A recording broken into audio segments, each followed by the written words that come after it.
Sebagai rakyat, saya ingin mengucapkan selamat kepada Presiden Prabowo Subianto dan Wakil Presiden Gibran Rakabuming Raka bersama-sama dengan seluruh jajaran menteri, wakil menteri, dan seluruh kepala badan dan utusan-utusan khusus beliau. Selamat menjalankan tugas pemerintahan yang sangat besar di era Presiden Prabowo ini. Sebagaimana kita tahu bahwa Pak Prabowo sampai kepada kursi kepresidenan itu bukan merupakan suatu upaya ecek-ecek atau kaleng-kaleng atau karbitan.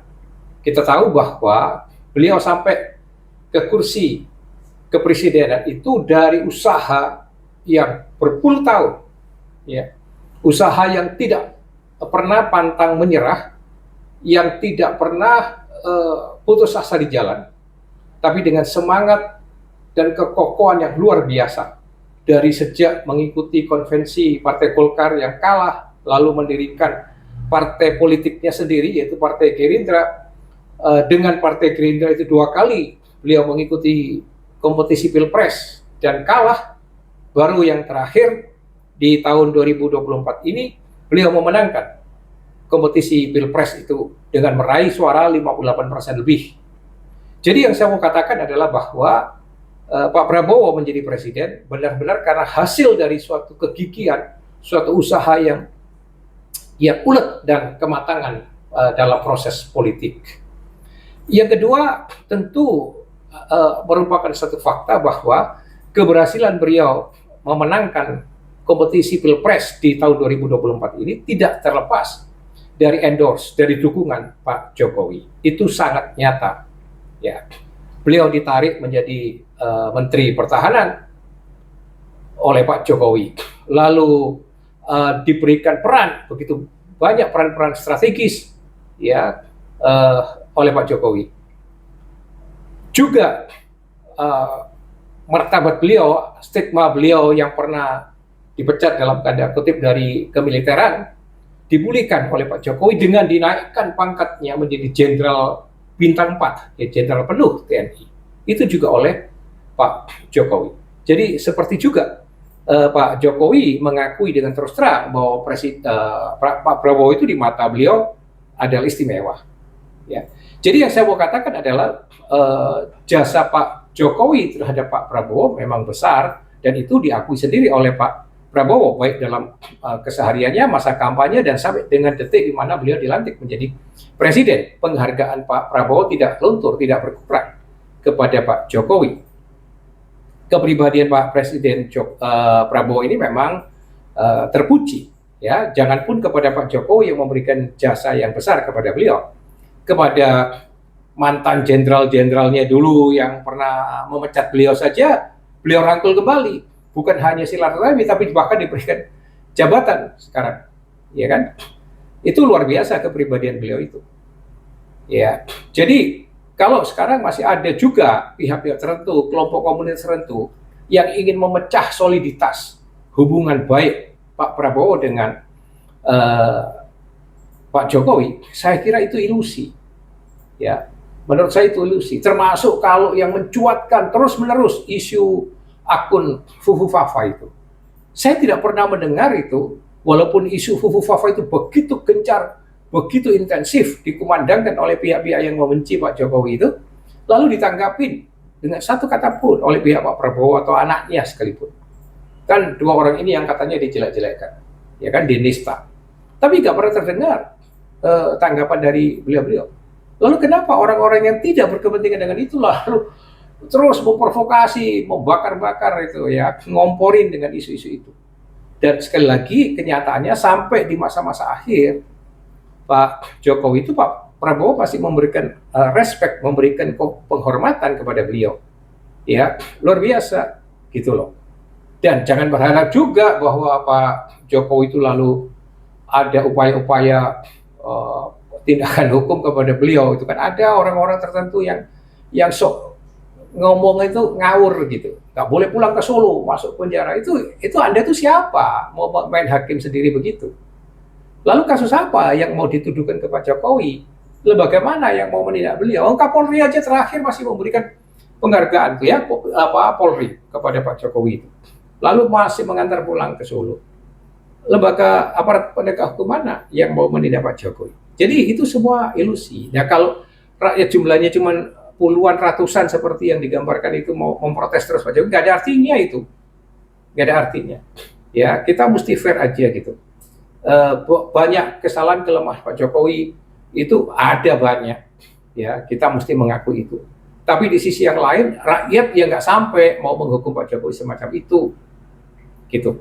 Ya jadi kita mesti realistik dan terutama sulit atau nggak mungkin mengharapkan hubungan Pak Prabowo dengan Pak Jokowi itu merenggang, memutus dan sebagainya. Ya itu yang mau saya katakan di bagian yang pertama tentang Pak Prabowo, jadinya Pak Prabowo sebagai presiden. Nah, kita mendengar pidato-pidato Pak Prabowo itu selama ini secara heroik, secara luar biasa, ya, tentang mengidentifikasi problem bangsa ini, dan itu dipadatkan, diulang di dalam pidato beliau di depan MPR itu. Singkatnya, beliau sudah memahami betul bahwa problem dasar bangsa ini hanya satu sebenarnya, yaitu kebodohan dan kemiskinan banyak rakyat Indonesia. Sehingga Indonesia ini, walaupun umurnya sudah 79 tahun, sudah dipimpin oleh dari presiden ke presiden sampai sekarang ke tangan beliau itu, ya artinya sudah 7 presiden sebelumnya, belum bisa mengubah nasibnya menjadi negara maju. Masih banyak yang miskin, yang nganggur, yang bodoh, ya, yang ketinggalan. Gitu. Itu kan sudah disadari oleh beliau. Dan beliau juga sudah mengidentifikasi akar masalah yang sebenarnya.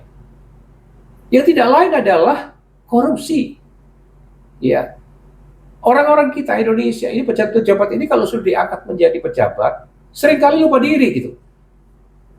Menjadi arogan dan malahan menjadi maling, menjadi koruptor. Lupa bahwa semua gaji dan fasilitas dan seluruh apapun akses yang diberikan oleh pemerintah kepada mereka itu berasal dari uang pajak rakyat. Keringat rakyat yang dipakai untuk membayar pajak, lalu itu dipakai untuk membiayai, untuk memfasilitasi dari presiden dan sampai semua pejabat itu. Itu lupa mereka.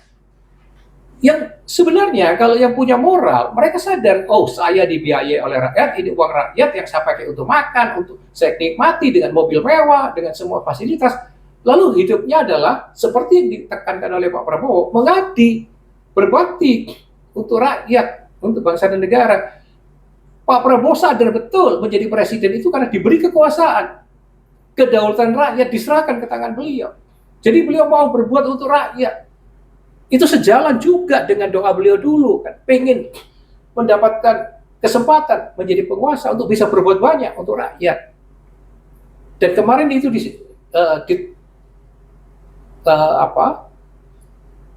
pastikan di dalam sumpah beliau, ya di hadapan MPR itu. Nah, Pak Prabowo pasti ingat doa dan sumpahnya itu. Beliau mau menjadi presiden, mau menjadi penguasa, itu supaya punya kesempatan untuk berbuat banyak, mengangkat harkat martabat rakyatnya, memajukan rakyatnya. Itu sebabnya ada program andalannya memberi makan bergizi gratis, supaya anak-anak Indonesia mulai dari generasi baru itu kecerdasannya meningkat, dan lagi IQ-nya di bawah 78.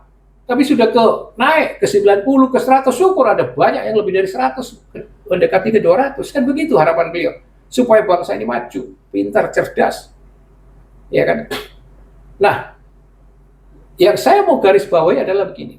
Kalau Pak Prabowo itu sekarang tetap punya komitmen, mau melanjutkan programnya Pak Jokowi, meneruskan pembangunan IKN, walaupun itu tentu disadari pasti itu jangka lama. Mau meneruskan program Pak Jokowi itu hilirisasi, supaya punya nilai tambah yang lebih daripada sekedar hanya menjual bahan mentahan, ya mengekspor bahan mentahan keluar.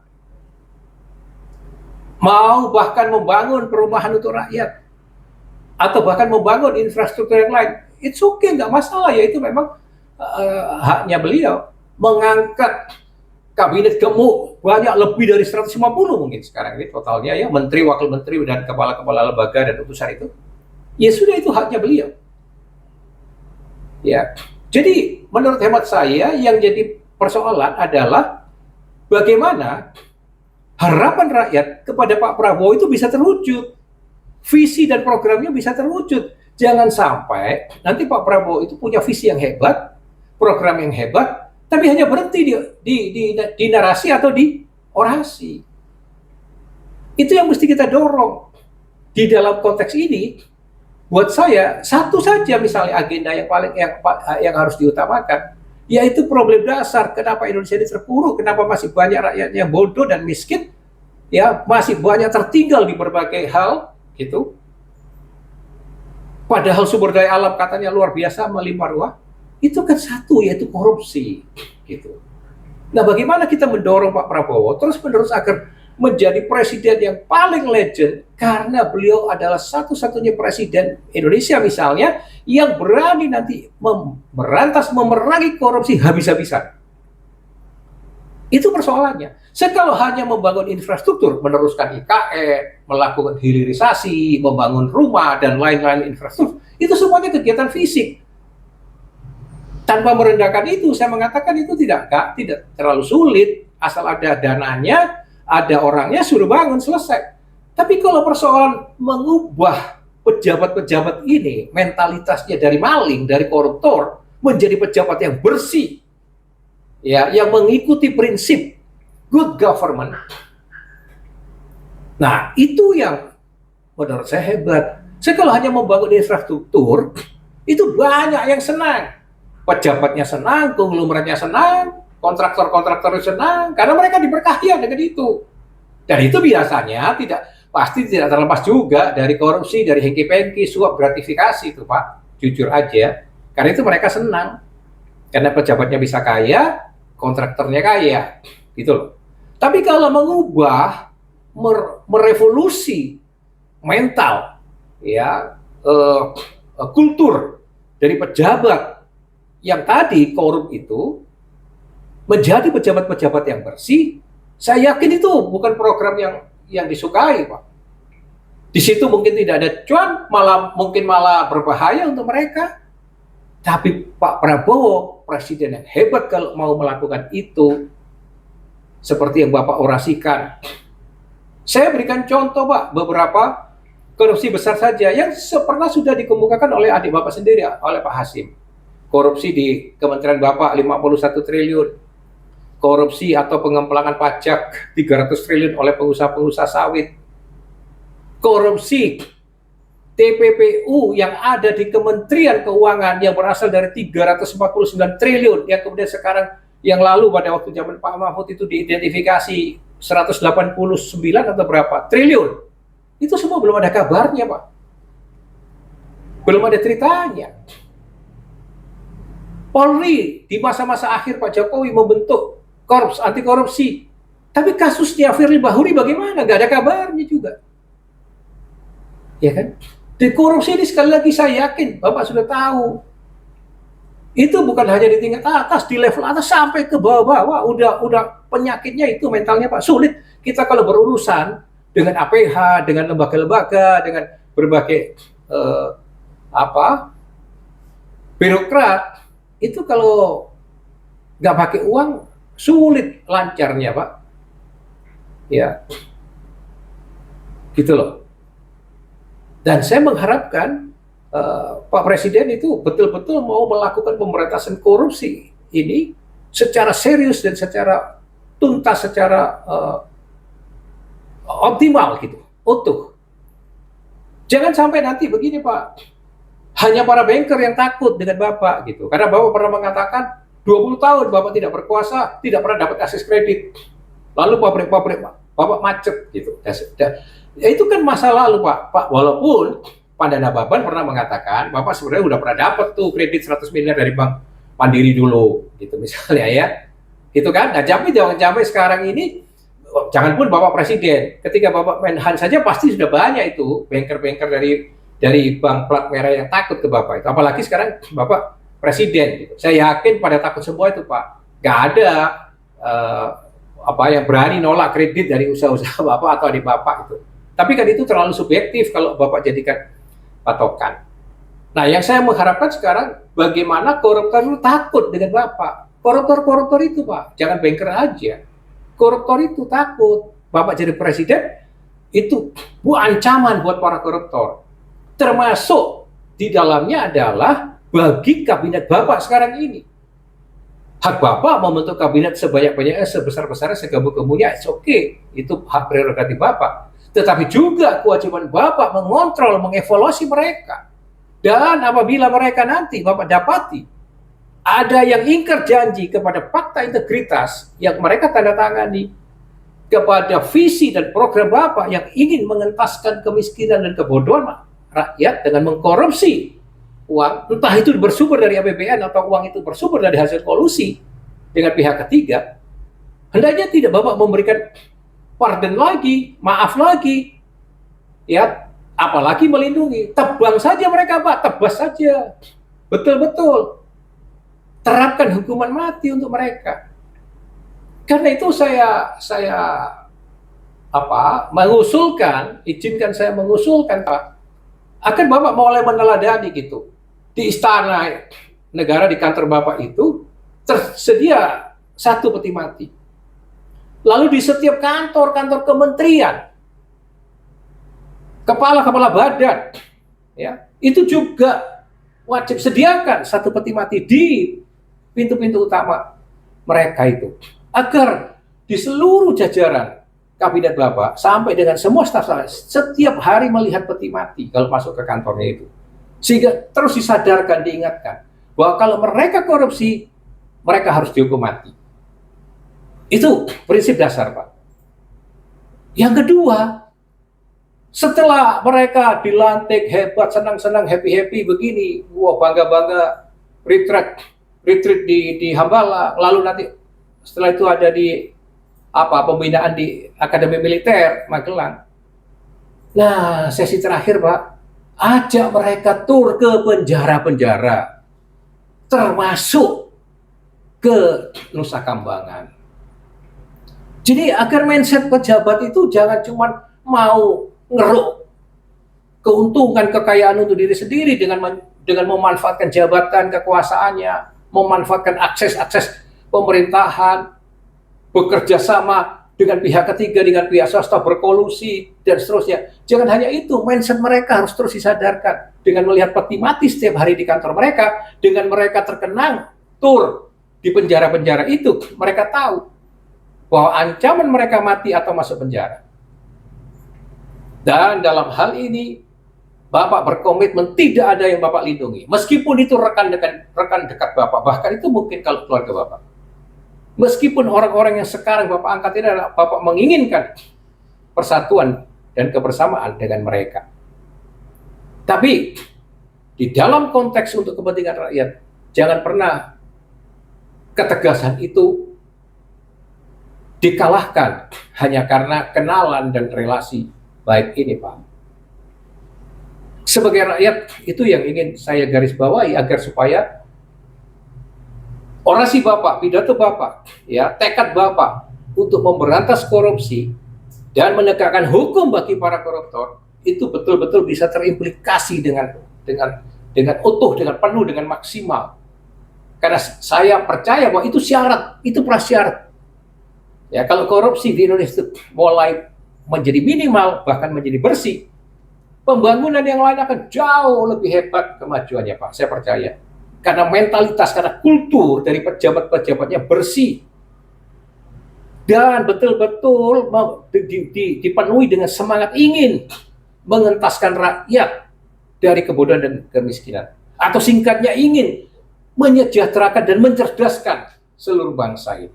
Secara adil, secara merata, ya. Saya kira itu kan visi dan program Bapak pada intinya. Jadi harapan saya sebagai rakyat dan sebagai simpatisan Bapak, saya adalah simpatisan Bapak sejak periode pertama Bapak di Partai Gerindra berjuang menjadi ikut dalam kontestasi presiden. Waktu itu saya sudah salut, sudah simpatik dengan Bapak. Tapi saya berharap bahwa kepribadian Bapak yang terpuji, ya, keberanian, kekasetriaan Bapak sebagai mantan seorang komandan pasukan elit, ya, sebagai mantan tentara Indonesia, saya yakin Bapak jauh lebih punya kapasitas dan kemampuan untuk menjadi pemberantas korupsi. Oleh sebab itu saya mengharapkan bahwa APH lembaga-lembaga APH itu Bapak evaluasi, Bapak nilai kembali, ya, Bapak dorong kembali untuk menjadi APH yang bersih dan benar. KPK Bapak review kembali, Bapak coba tinjau ulang itu orang-orangnya, jangan sampai ada salah pilih, ya, jangan sampai lembaga yang tadinya dielulukan oleh rakyat sekarang malah menjadi menghabiskan semangat rakyat untuk pemberantasan korupsi. Ya. Dan di semua lembaga dan kementerian yang sudah Bapak angkat tadi, ada betul-betul suatu built-in control, suatu kontrol di dalamnya, pengawasan melekat dan pengawasan yang sampai transparan, sungguh-sungguh kuat, Pak. Saya kira itu harapan saya sebagai rakyat, dan saya berharap Bapak sukses menjadi Presiden ke-8 Republik Indonesia.